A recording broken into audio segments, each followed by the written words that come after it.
नमस्कार, मी जी किरण. Set net paper 1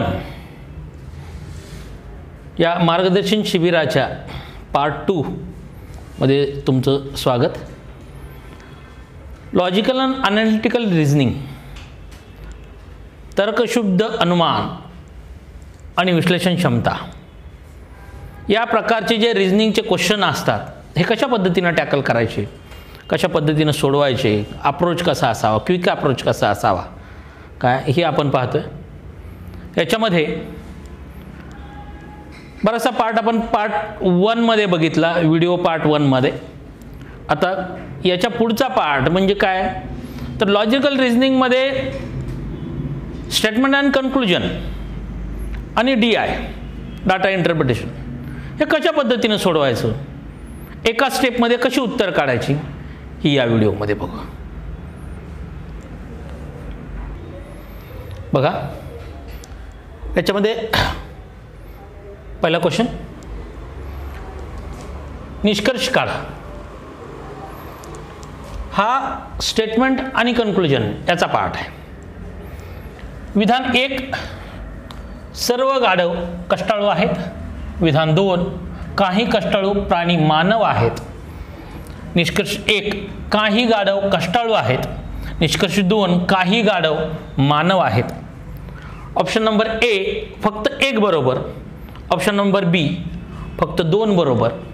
option number C 1 व 2 दोन्ही बरोबर. आणि ऑप्शन नंबर D 1 व 2 दोन्ही बरोबर नाही. आता याच्यामध्ये बऱ्याचशा वेळा हे जे स्टेटमेंट आहे हे जर नाही कळालं तर इंग्लिशमध्ये पण वाचून घ्या, कारण वर्डिंगमध्ये ज्यावेळेस ट्रान्सलेशन असतं त्यावेळेस काय तुम्हाला जो पार्ट येतो हा बँक इतका अवघड येत नाही, एकदम इझी आहे. त्या मानानं बँकला जे विचारतात त्याच्यामध्ये बऱ्याचशा पॉसिबिलिटी तयार होतात. तसं अति विचार करून हा प्रश्न सोडवायचा नसतो, जास्त विचार करून सोडवायचा नाही. मग बघा कसं सोडवायचा. विधान 1 आहे, सर्व गाढव कष्टाळू आहेत. बघा, हे जर गाढव असतील, हे सर्व गाढव कसे आहेत, कष्टाळू आहेत. म्हणजे हे आहे कष्टाळूचं सर्कल आणि हे आहे गाढवचं सर्कल,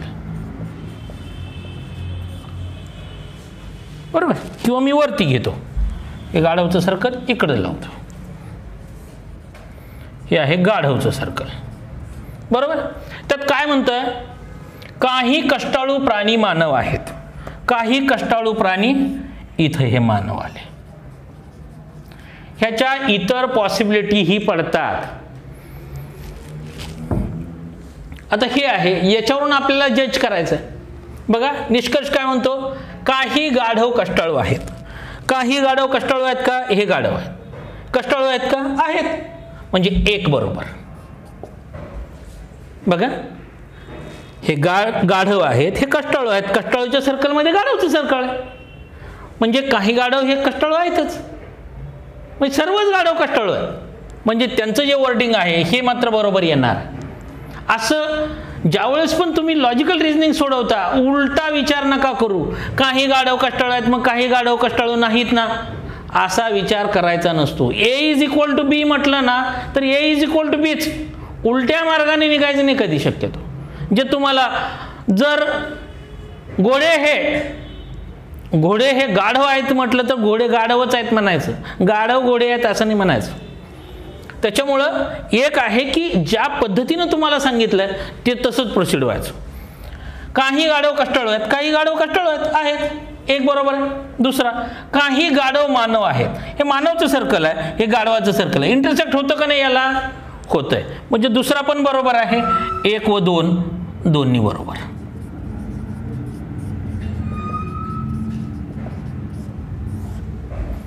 एक व 2 दोन्ही बरोबर. काय येईल, ऑप्शन नंबर 3 येईल. ज्यावेळेस असे प्रश्न असतात त्यावेळेस वेन डायग्राम टाका. वेन डायग्राम टाकून 100% बरोबर येतं. ह्याची मेथडच ती आहे. ज्यावेळेस स्टेटमेंट अँड कन्क्लुजन अशा पद्धतीनं दिलं जातं, तुम्हाला वेन डायग्राम टाकावी लागते. आणि वेन डायग्राम टाकल्यानंतर तुम्हाला ते जज करायचं, हे जे 2 निष्कर्ष याच्यामध्ये बसतात का, निष्कर्ष हे जे दिले त्याच पद्धतीनं अर्थ त्याचा लावायचा. बसतात दोन्ही निष्कर्ष 1 आणि निष्कर्ष 2 दोन्ही बरोबर येतात, म्हणून उत्तर काय येईल? सी नंबरचं येईल. 1 व 2 दोन्ही बरोबर. बघा पुढचा प्रश्न आहे. विधान अ, सर्व सामाजिक कार्यकर्ते राजकारणी आहेत. विधान ब, काही राजकारणी व्यावसायिक आहेत. निष्कर्ष 1, एकही सामाजिक कार्यकर्ता राजकारणी नाही. आणि निष्कर्ष 2, सर्व राजकारणी व्यावसायिक आहेत. बघा सेट 2017चा हा क्वेश्चन आहे. ऑप्शन नंबर ए, फक्त 1 अनुसरतो म्हणजेच काय? हा फॉलो करतोय. 1 हे बरोबर आहे. अनुसरतो म्हणजे काय? फॉलो करतो. बी, फक्त 2 अनुसरतो. नंबर सी, 1 व 2 दोन्ही अनुसरतो. आणि ऑप्शन नंबर डी, 1 व 2 दोन्हीही अनुसरत नाही, म्हणजे दोन्ही फॉलो होत नाहीत.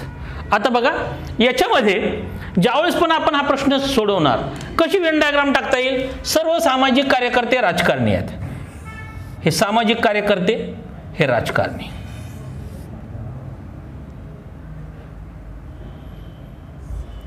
सर्व सामाजिक कार्यकर्ते, हे सामाजिक कार्यकर्ते. सर्व सामाजिक कार्यकर्ते हे राजकारणी आहेत. इथं राजकारण बाहेर देऊ आपण, हे राजकारणी.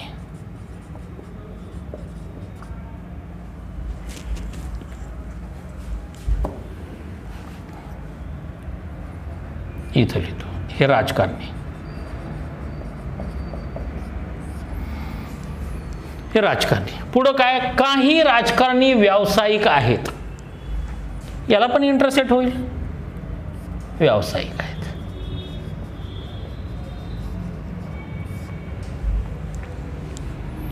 याची दुसरी एक बाहेरचा डायग्राम येईल, त्याच्यानंतर एक आतली डायग्राम येईल. याच्यानंतर युनिव्हर्सल ट्रूथ शोधावं लागतं.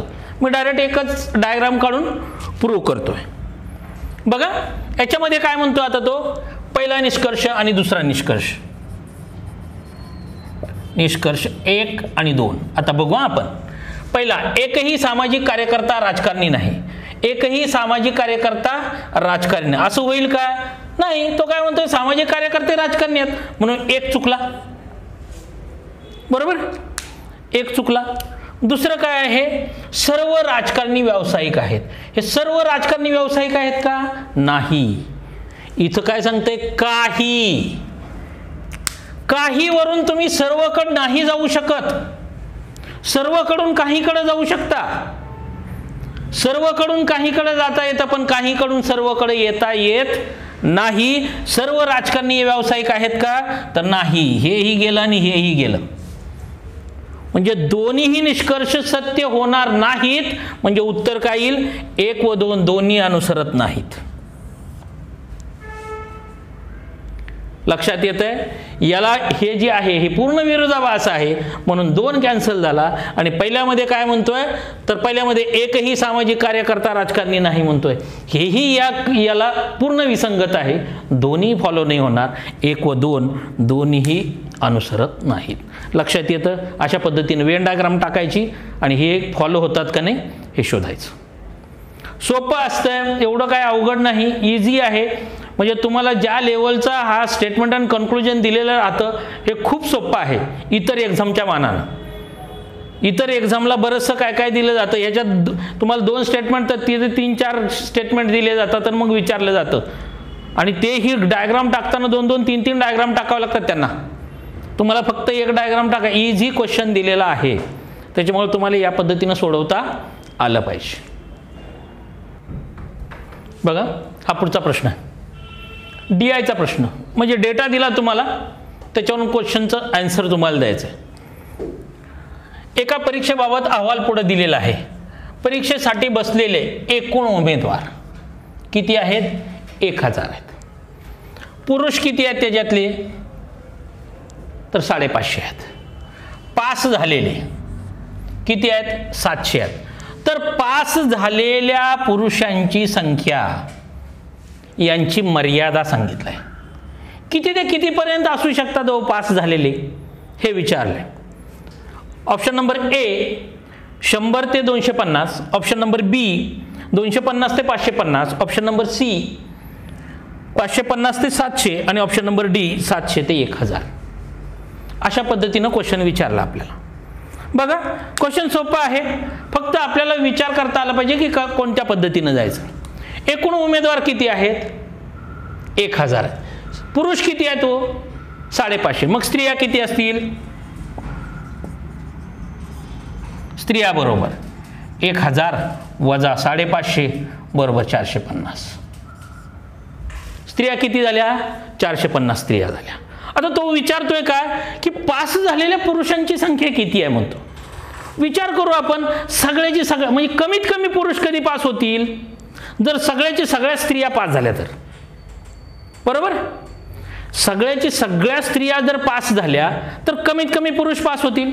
म्हणून कमीत कमी पुरुष पास, पुरुष पास बरोबर किती आहे टोटल? 700 वजा 450 म्हणजे किती आलं? 250.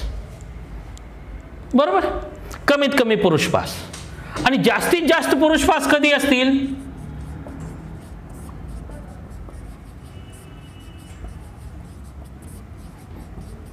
म्हणजे जेवढे आहेत तेवढे पास झाले. किती आहेत पुरुष? 550. तेवढेचे तेवढे पास. म्हणजे 550च्या 550 पुरुष पास झाले तर जास्तीत जास्त पुरुष पास होतील. मग मर्यादा काय आली होती त्याची? पुरुष पास मर्यादा काय आली? 250 ते 550. पुरुष पासची मर्यादा काय आहे? पास झालेल्या पुरुषांची संख्या 250 ते 550च्या मध्ये असेल. काय येईल? ऑप्शन नंबर 2 येईल. ऑप्शन बी येईल 250 ते 550. काय केलं आपण? सगळ्या स्त्रिया जर पास म्हटल्या, कमीत कमी पुरुष आपल्याला शिल्लक राहतील. म्हणून स्त्रिया झाल्या किती आहेत? 450 स्त्रिया आहेत. या 450 पास झाल्या 700 पैकी. राहिले किती पुरुष? 250 पुरुष राहिले. आणि जर जास्तीत जास्त पुरुष पास विचार केला आपण तर जेवढे पुरुष आहेत तेवढे पास केले तर किती झाले? 550 पुरुष झाले. म्हणजे पुरुष पास होण्याची मर्यादा किती आहे? 250 ते 550. लक्षात येतंय?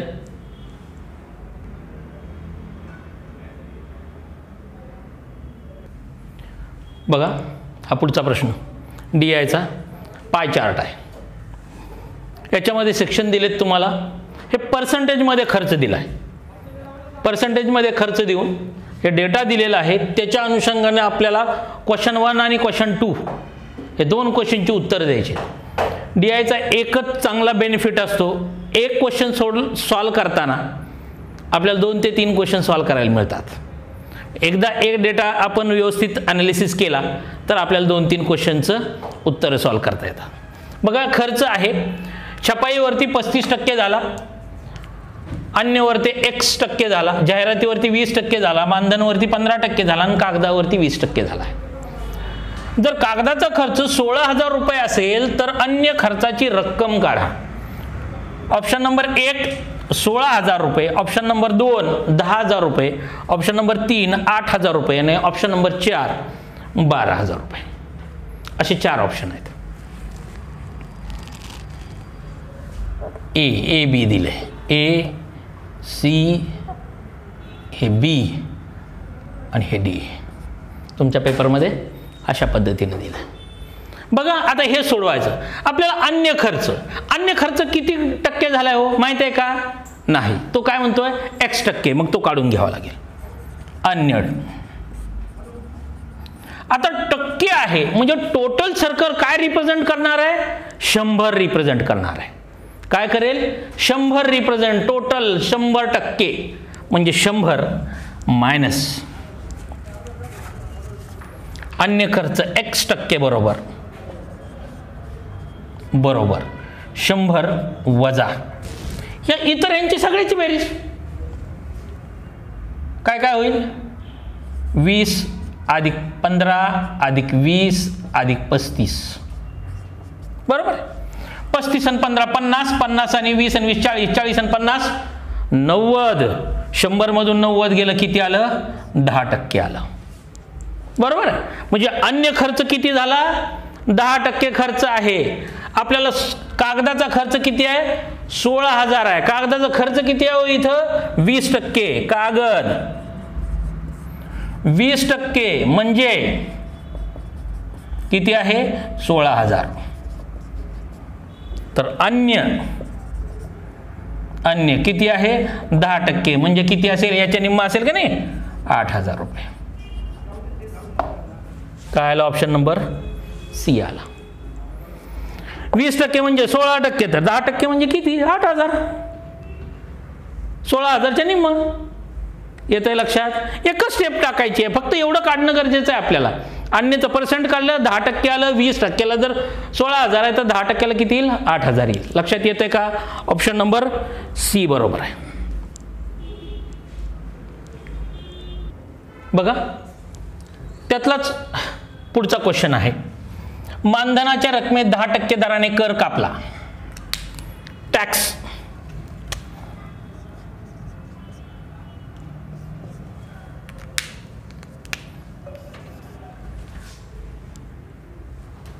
मानधनाच्या रकमेवर 10% दराने कर कापल्यास कराची रक्कम किती? Option number A 1200, option number B 800, option number C 1000 आणि ऑप्शन नंबर डी 8000. बघा, आपल्याला मगाशी जो क्वेश्चन दिला त्यातला डेटा आपल्याला याच्यामध्ये यूज करायचा आहे. आपल्याला कागद दिलं होतं.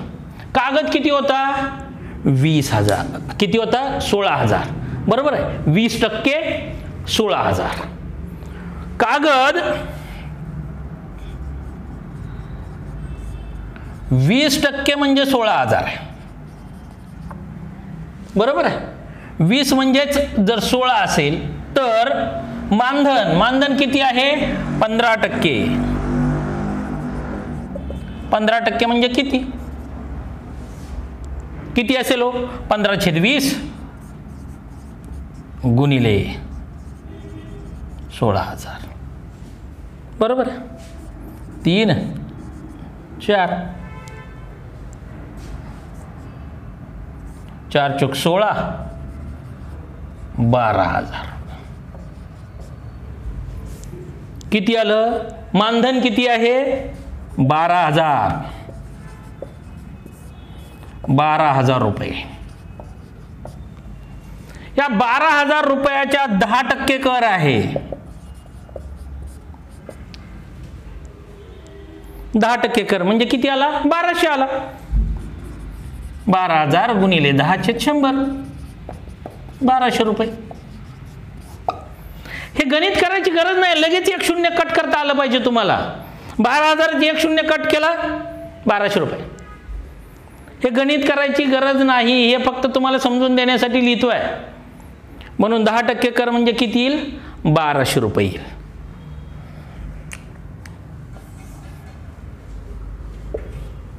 पर्याय नंबर ए बरोबर आहे. काय केलं आपण? कागद 20% म्हणजे जर 16,000 रुपये असेल तर 15% म्हणजे किती आलं? 12,000 रुपये आलं. आणि 12,000च्या 10% म्हणजे 1200 रुपये. येतं लक्षात? बघा, हा पुढचा प्रश्न आहे. 10वीच्या तुकड्यातील उत्तीर्ण विद्यार्थी. एक टेबल दिला. टेबलमध्ये डेटा तुम्हाला प्रोव्हाइड केलेला आहे. याच्यामध्ये ए, बी आणि सी ह्या 3 तुकड्या दिलेल्या आहेत 10वीच्या. आणि 4 सब्जेक्ट आहेत. इंग्लिश आहे, हिंदी आहे, मराठी आहे आणि इतिहास आहे. ए चे इंग्लिशमध्ये 29 pass, Hindi 30 pass, Marathi 38 pass आणि इतिहासमध्ये 25 पास. बी चे इंग्लिशमध्ये 34 पास, हिंदीत 32 पास, मराठीमध्ये 36 पास आणि इतिहासामध्ये 30 पास. सी चे इंग्लिशमध्ये 26 पास, हिंदीत 34 पास, मराठीमध्ये 31 पास आणि इतिहासामध्ये 29 पास. अशा पद्धतीने डेटा प्रोव्हाइड केला. काय म्हणतं ते? क्वेश्चन आहे, या शाळेत बी तुकडीतील 4ही विषयात उत्तीर्ण झालेल्या विद्यार्थ्यांची संख्या जास्तीत जास्त किती असू शकते? म्हणजे 4 सगळ्या सब्जेक्टमध्ये पास. बी 4 सब्जेक्टमध्ये पास. कसे आहे तो? हे 34 आहे, 32 आहे, 36 आहे आणि 30 आहे. म्हणजे 4 सब्जेक्टमध्ये पास असणारे जास्तीत किती विद्यार्थी असतील? जो कमीत कमी असेल तो तेवढे विद्यार्थी जास्तीत जास्त पास असतील. प्रत्येकामध्ये 30-30 आहे का नाही? याच्यात पण 30 आहे, याच्यात पण 30 आहे, याच्यात पण 30 आहे. म्हणजे किती लोक पास असतील? 30 लोक जास्तीत जास्त पास असले. लक्षात येतोय का? काही विचार करायचा नव्हता, तिथल्या तिथंच होतं. जो कमीत कमी असतो तो जास्तीत जास्त पास असेल. म्हणजे 30 हा तिन्हीमध्ये आहे. म्हणून जास्तीत जास्त किती मुलं पास असतील? चारीच्या चारी सब्जेक्टमध्ये, इंग्लिशमध्ये, हिंदीमध्ये, मराठीमध्ये आणि हिस्ट्रीमध्ये किती असतील मुलं पास? तर 30 मुलं पास असतील. ऑप्शन नंबर बी बरोबर. लक्षात येतंय का? 30 मुलं सगळ्या ह्याच्यात पास असतील, ह्या चारही सब्जेक्टमध्ये. त्याच्यामुळं काय उत्तर येईल? 30 येईल. आता यातला पुढचा प्रश्न बघा. पुढचा प्रश्न त्याच DI मधला, याच डेटावरती डिपेंड असणार दुसरा क्वेश्चन. Question number 2. तिन्ही तुकड्यांमध्ये मिळून हिंदी व मराठी या दोन्ही विषयामध्ये उत्तीर्ण झालेल्या विद्यार्थ्यांची संख्या जास्तीत जास्त किती असू शकते? Option number A 93, option number B 96, option number C 105 आणि ऑप्शन नंबर 4 111. सेट 2018. बघा आता काय म्हणतोय तो, हे हिंदी आणि हे मराठी ह्या दोनचाच विचार करायचा आपल्याला.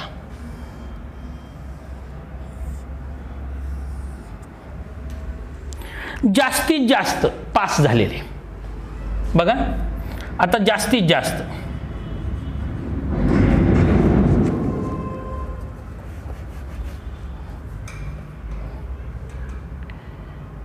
हिंदी व मराठी जास्तीत जास्त pass.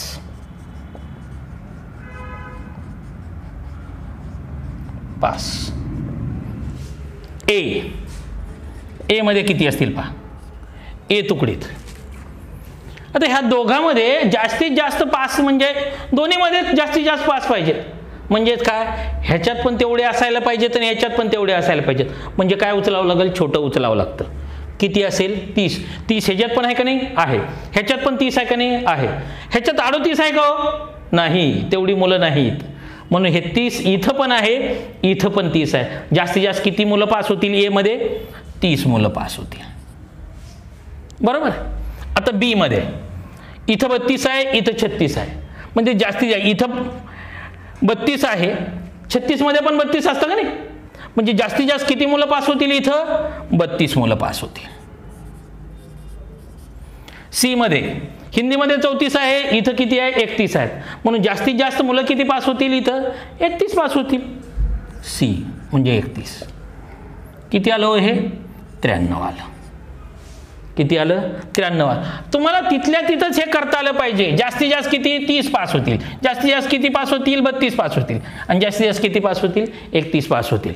30 32 plus 31 is equal to किती आलं? 93 आलं. पर्याय नंबर ए बरोबर आला. तुम्हाला तिथल्या तिथंच डेटा आपल्याला अनालिसिस करता आला पाहिजे आणि उत्तर काढता आलं पाहिजे. लक्षात येतंय का? अशा पद्धतीमध्ये हा क्वेश्चन तुम्हाला सोडवणं आवश्यक होतं. बघा हे पुढचं गणित. याच्यामध्ये डेटा प्रोव्हाइड केलाय. काय केलाय? एका शाळेतील 2003 ते 2008 या कालावधीतील उत्तीर्णांचा टक्केवारी अनुक्रमे 45, 56, 42, 61, 55 व 52 अशी आहे. 2003 ते 2008 या काळात परीक्षेला बसणाऱ्या विद्यार्थ्यांचं प्रमाण 2 3 4 3 2 3 असे असल्यास 6 वर्षाची एकत्रित उत्तीर्णांची टक्केवारी किती असेल? Option number A 51.5, option number B 47.5, option number 3 55% आणि option number 4 option number D 42.5%. अशा पद्धतीनं सेट 2018चा हा क्वेश्चन आहे. विद्यार्थ्यांचं प्रमाण दिलं आहे, त्यांची टक्केवारी दिली आहे आणि मग माणूस विचार करत राहतो, आता हे प्रमाण दिलं मग विद्यार्थी असतील किती, काय करायचं आणि कशाला गुणायचं. पब्लिकला बऱ्याचशा वेळा हेच प्रश्न पडतो, कशाला गुणायचं आणि कशाला भागायचं. कशाची काही मिसळता, कशाची काही वजा करता, काही गुणाकार. गणित काय म्हणतं हे कळालं पाहिजे आपल्याला. एकदा जर त्याची थीम कळाली, ते काय म्हणतं हे जर कळालं तर गणित लगेच सोपं आहे, खूप इझी आहे. हे काय दिलं, प्रत्येक विद्यार्थ्यांची टक्केवारी आहे प्रत्येक वर्षीच्या, बरोबर आहे. म्हणजे पहिल्या वर्षी 45% मिळाले, 56% मिळाले, 42% मिळाले, 61% मिळाले, 55% मिळाले आणि 52% मिळाले. पहिल्या वर्षी 2, 3, 4, 3, 2, 3 या प्रमाणामध्ये हे विद्यार्थी धरून चाला. पहिल्या वर्षी 2च विद्यार्थी होते, दुसऱ्या वर्षी 3 होते, तिसऱ्या वर्षी 4 होते, 3 होते, 2 होते. बघा, समजा विद्यार्थी 2, 3, 4, 3, 2, 3 हेच होते विद्यार्थी. म्हणून आता 2003 मध्ये बघा, 2003 मध्ये 45 गुणिले 2, 45% मिळाले का नाही. मग मार्क किती झाली त्याची, 45, 2 विद्यार्थी होते, 45 गुणिले 2 90 मार्क झाली त्याची.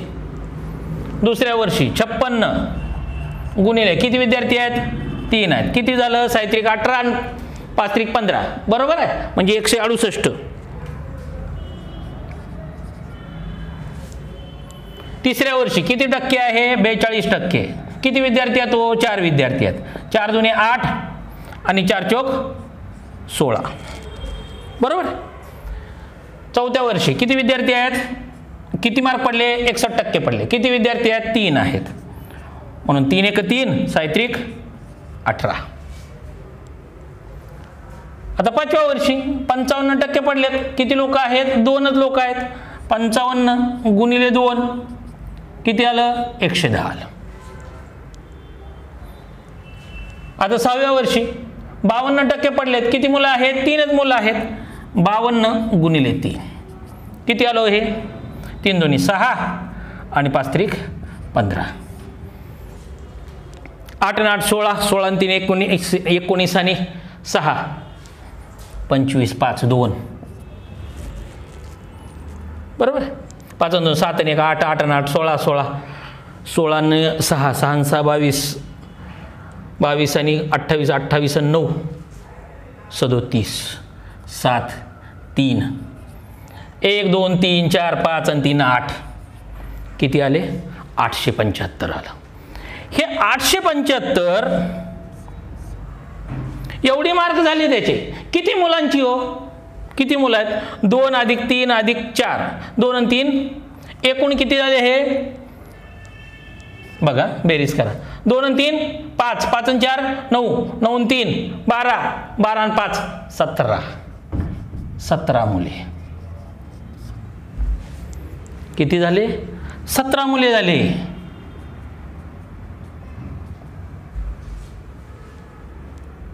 येत आहे लक्षात, 17 मुलं झाली. मार्क किती आहेत, 875.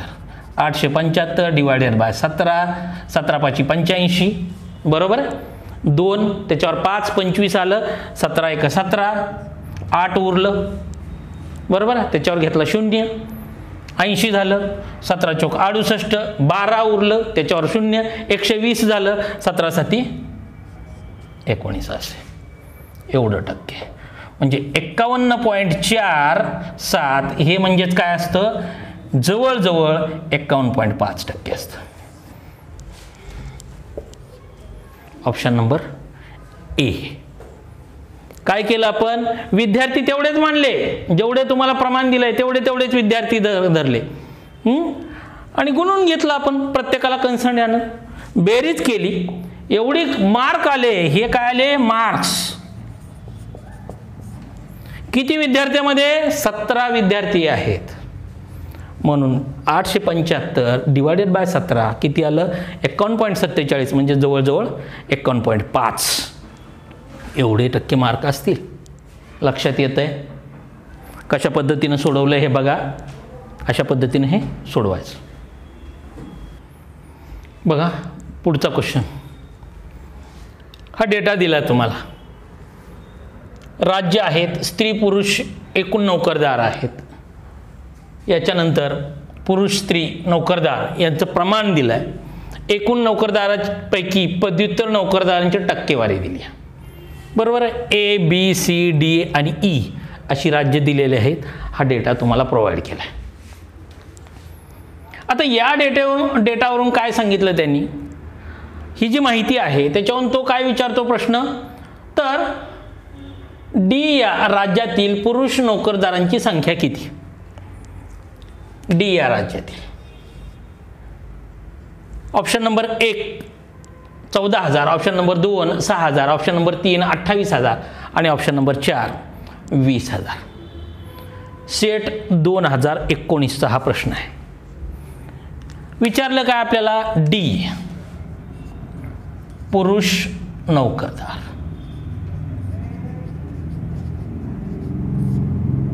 बरोबर. आता डी मध्ये एकूण किती आहे, तो एकूण किती आहे डी मध्ये. आता हे काढायचं कसं बघा. एकूण किती आहेत 40,000. हे पुरुष आणि स्त्रीचं नोकरदाराचं हे प्रमाण आहे. डी मध्ये जर 14 पुरुष असतील तर किती स्त्रिया असतात, 6 स्त्रिया असतात. बरोबर. एक काम करू, 14 पुरुष असतील नोकरदार तर 6 स्त्रिया असतात, म्हणजे एकूण किती झाले 20 झाले.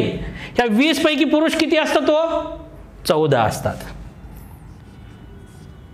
14 अधिक 6 14 एकूण असतील तर त्यातले 20 हे पुरुष असतात. मग एकूण नोकरदार जर 40 असतील, 40,000 असतील तर ते किती असतील. बरोबर. हे किती झालं, 14 आणि 6 20 झालं. इथं मी 20 लिहितो. हे शून्य गेलं, हे शून्य गेलं. बेकबे बेदुनी 4, 14 दुनी 28,000. ऑप्शन नंबर 3 बरोबर. एकच स्टेप टाकली. काय केलं, 14 आणि 6 20. 20 लोकांमध्ये 14 पुरुष तर 40,000 मध्ये किती असतील, किती असतील 28,000 पुरुष नोकरदार असतील. येते लक्षात. यातला दुसरा प्रश्न बघा. पुढचा क्वेश्चन, पदव्युत्तर स्त्री नोकरदाराची बी राज्यातील संख्या काढा. Option number 1 8,000, option number 2 15,000, option number 3 350 आणि ऑप्शन नंबर 4 7,000. हा जो क्वेश्चन आहे हा सेट 2009चा क्वेश्चन आहे, 2019चा क्वेश्चन आहे. आता ह्या क्वेश्चन मध्ये लक्षात घ्या, आपल्याला काय काढायचं आहे, पदव्युत्तर स्त्री नोकरदार काढायचे. ह्या एकूण मधनं आपल्याला स्त्री काढाव्या लागतील. बरोबर आहे. कुठलं आहे ही, बी राज्य. बी राज्य काय काढायचंय, पदव्युत्तर स्त्री नोकरदार.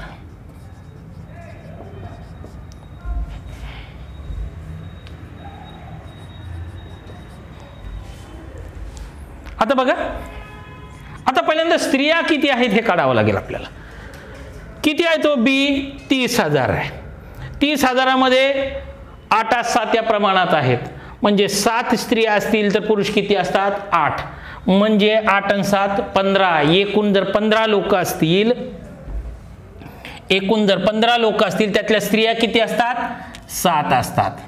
8 अधिक 7 गुणिले 30,000. बरोबर. हे 30,000 ह्या काय झाल्या हो, तुमच्या स्त्रिया झाल्या. किती स्त्रिया आहेत ते, आणि त्यांचं पदव्युत्तरची टक्केवारी किती आहे 50% आहे. म्हणून याच्या 50% म्हणजेच काय 50/100.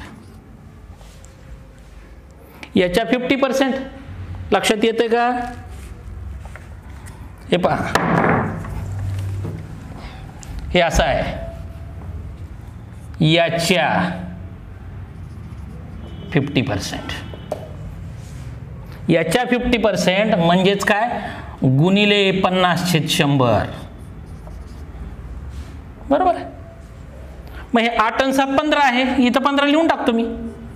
15 बघा, 50 1 50, 50 2 100, 15 1 15, 15 2 30, 2 1 2, 1000 गुणिले 7 बरोबर 7000.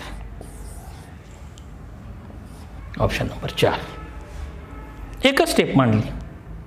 7/15 गुणिले 30,000 गुणिले 50/100 एवढ्याच्या 50% बरोबर. म्हणजे किती आलं, हे आलं किती, 7 2 14, 14,000 त्याच्या 50% म्हणजे किती आलं, 7,000. 7,000 पदव्युत्तर स्त्री उमेदवार असतील. लक्षात येतंय का कशा पद्धतीने हे सोडवलं जातं. DIचा पार्ट प्रत्येक क्वेश्चन हा एका स्टेपमध्ये तुम्हाला सॉल्व्ह करता येतो.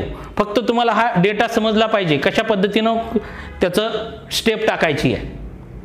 अशा पद्धतीनं जर सोडवत गेलं तर DIचा प्रत्येक प्रश्न तुम्हाला इझी वाटेल आणि तुम्हाला 100% मार्क मिळतील. याच्यामध्ये तुमच्या क्वेश्चन पेपरमध्ये अवघड असं काहीही नाही. त्याच्यामुळं 15 पैकी 15 क्वेश्चन बरोबर यायला काहीही हरकत नाही सेटमध्ये, सेटनेटमध्ये.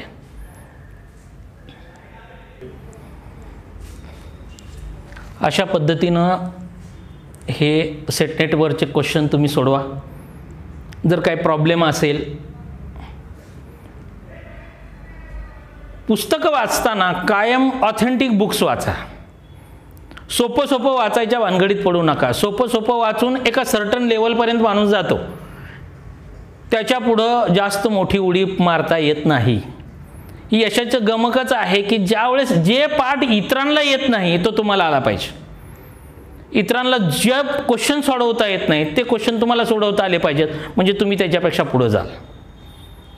त्यामुळे एक लक्षात ठेवा की ज्यावेळेस तुम्ही अभ्यास करणार त्यावेळेस ऑथेंटिक मटेरियल वाचायचं. रिजनिंगचा पार्ट ज्यावेळेस वाचताय त्यावेळेस अशी पुस्तकं असं पुस्तक वाचायचं की ज्याच्यामध्ये आन्सर दिलेले आहेत, पूर्ण डिस्क्रिप्टिव्ह, म्हणजे तुम्हाला आन्सर सोडवून दिलेले आहेत. अशी पुस्तकं वाचा. सोडवताना रिजनिंगचा पार्ट सोडवताना सोडवत बसू नका, प्रॅक्टिस तशी नका करू. पहिल्यांदा ते पुस्तक पूर्ण रीड करून घ्या, पूर्ण वाचून घ्या आणि वाचल्यानंतर तुम्हाला त्यातल्या पॉसिबिलिटी कळत जातील. अरे अशा पद्धतीने ही पॉसिबिलिटी असती, तशी असती काय. एकदा त्या सब्जेक्टचा दायरा आपल्याला कळाला ना, सब्जेक्ट इझी होऊन जातो. मॅथ्स अँड रिजनिंग जेव्हा सोडवायचं ना त्यावेळेस ते एकदम सोपं करून सोडवायचं. कायम लक्षात ठेवायचं, कुठलाही सब्जेक्ट असा अवघड करून नाही सोडवायचा, एकदम सोपं करून सोडवायचा. त्याच्यामुळं अभ्यास करताना त्या पद्धतीनं अभ्यास करा. मॅथ्स अँड रिजनिंगमध्ये रिजनिंगचा जो पार्ट आहे त्याचं एक बुक मी लिहिलेलं पण एक बुक आहे, बुद्धिमत्ता चाचणी म्हणून, बाय जी किरण. 600 पेजेसचं बुक आहे, छान आहे. याच्यात खूप पॉसिबिलिटी मिळतील. RS अग्रवाल आहे, RS अग्रवाल बघा. ज्याला इंग्लिश प्रिपेअर इझी वाटत असेल त्यांना RS अग्रवाल पण बघा. तो जो वर्बल आणि नॉन वर्बलचा आहे जो पार्ट आहे त्यातले चॅप्टर्स फक्त बघत राहायचे, सगळे करत नाही राहायचे. जे तुम्हाला सेटनेटला पडतात असे चॅप्टर चूज करायचे आणि ते बघायचे त्यातनं. जर समजा तुम्ही अभ्यास करत आहात आणि अभ्यास करताना जर तुम्हाला कधी अडचण आलीच की बाबा हा प्रश्न सॉल्व्ह होत नाही आणि मग काय करायचं, प्रश्न खूप मोठा असतो. बऱ्याचशा लोकांचं मॅथ्सचा संबंध बराचसा संपलेला आहे. त्याच्यामुळे मी माझा नंबर देतो तुम्हाला. मोबाईल नंबर आहे 9545948177 आणि टेलिग्रामचा ID आहे